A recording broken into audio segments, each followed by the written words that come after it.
Komisi Nasional Hak Asasi Manusia (Komnas HAM) mengungkap hasil penyelidikan pihaknya terkait kasus mutilasi warga sipil di Kabupaten Mimika, Provinsi Papua.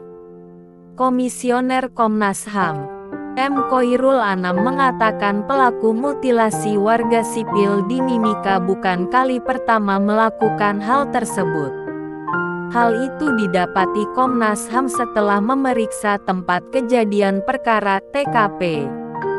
Dugaan kami itu bukan mutilasi pertama yang dilakukan pelaku, kata Komisioner Komnas HAM Khoirul Anam kepada wartawan, Senin, tanggal 26 September tahun 2022. Kemudian, Komnas HAM telah menemukan lokasi yang digunakan para pelaku untuk merencanakan kejahatan tersebut. Perencanaan dilakukan di bengkel las dan penampungan solar di Nawaripi milik salah satu pelaku. Lokasi tersebut dikenal oleh para pelaku dengan sebutan Mako, ujar Anam.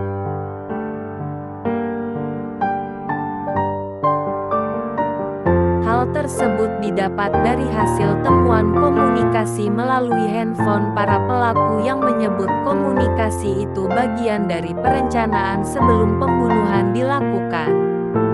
Adapun Komisioner Komnas HAM, BK Ulung Hapsara mengatakan, temuan lainnya adalah salah satu pelaku mengenal korban. Dia menyampaikan Komnas HAM mengecam tindakan yang dilakukan oleh para pelaku yang melukai nurani dan merendahkan martabat manusia. Oleh karenanya, para pelaku harus dihukum seberat-beratnya termasuk pemecatan dari keanggotaan TNI, kata BK.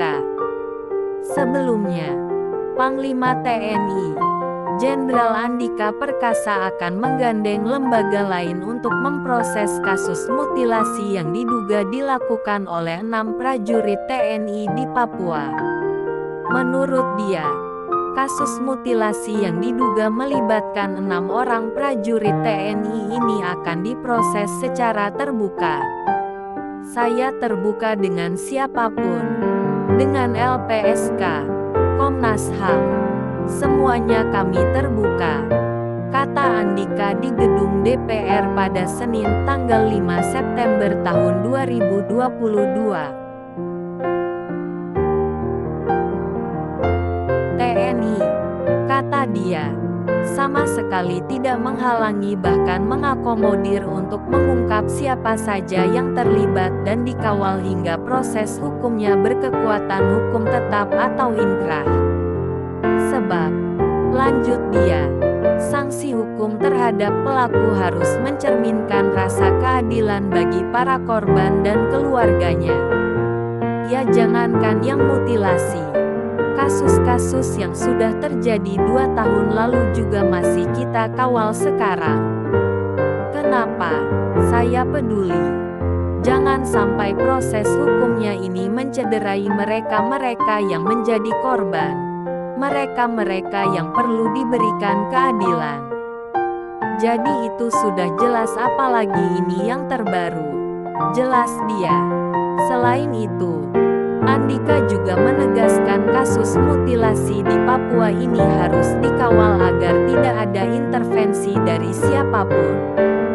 Memang, ia menilai sejauh ini belum ada pihak yang melakukan intervensi dalam kasus tersebut. Sejauh ini belum ada intervensi. Yang jelas, saya akan kawal sampai terlepas dari ada tidaknya intervensi. Saya akan kawal terus selama proses hukum itu masih memberikan ruang hak kepada kita. Untuk kita semua yang berperkara, maka kita akan teruskan, ujarnya. DPR Papua desak Panglima TNI. Dewan Perwakilan Rakyat DPR Papua mengadu ke Komisi Nasional Hak Asasi Manusia (Komnas HAM) dan mendorong penegakan hukum terhadap pelaku oknum anggota TNI yang memutilasi warga Papua di Mimika awal September lalu. DPR Papua meminta Panglima TNI memecat secara tidak hormat prajurit TNI yang terlibat kasus mutilasi sadis itu.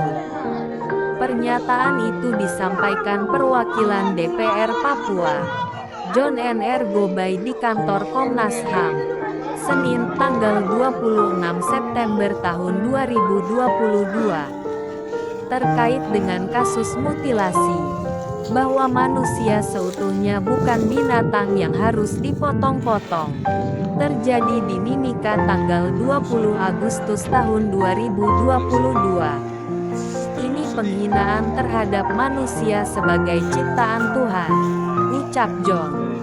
Dia mendorong Komnas HAM untuk bersuara yang sama terkait kasus mutilasi yang melibatkan prajurit TNI itu. Menurut dia, pelaku kejahatan kemanusiaan dengan cara memutilasi warga Papua itu harus dihukum berat termasuk keluarganya.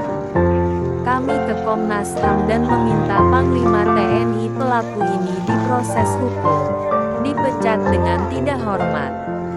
Keluarga agar dihukum mati. Pengadilannya terbuka disaksikan keluarga korban sehingga dapat merasa puas dengan pengadilan terbuka di Timika, katanya. Kasus mutilasi warga Papua di Mimika merupakan satu di antara 3 aspirasi yang mereka sampaikan ke Komnas HAM. Selain kasus Mimika, mereka juga meminta agar kasus penganiayaan 3 warga sipil oleh oknum TNI di MAPI pada 30–1 Agustus silam. Kasus MAPI, 10 anggota TNI nggak mau diminta keterangan. Panglima harus intervensi, transparansi, keadilan dan puas keluarga korban, katanya. Karena itu dia meminta Komnas HAM juga mendorong agar pelaku kekerasan terhadap warga sipil oleh prajurit TNI dituntaskan. Sebab, keluarga korban menuntut keadilan dan dengan cara yang transparan. Untuk itu kami meminta Komnas HAM mendorong Panglima TNI evaluasi pasukan non-organik. 2 kasus diproses secara hukum, terbuka disaksikan masyarakat Papua, ungkapnya. Seperti diketahui, belakangan, situasi sosial politik Papua cenderung memanas. Berbagai eskalasi kekerasan telah menggiring situasi di Papua semakin memanas. Kondisinya semakin memburuk setelah Gubernur Papua Lukas NMB ditetapkan sebagai tersangka kasus dugaan korupsi dan pencucian uang.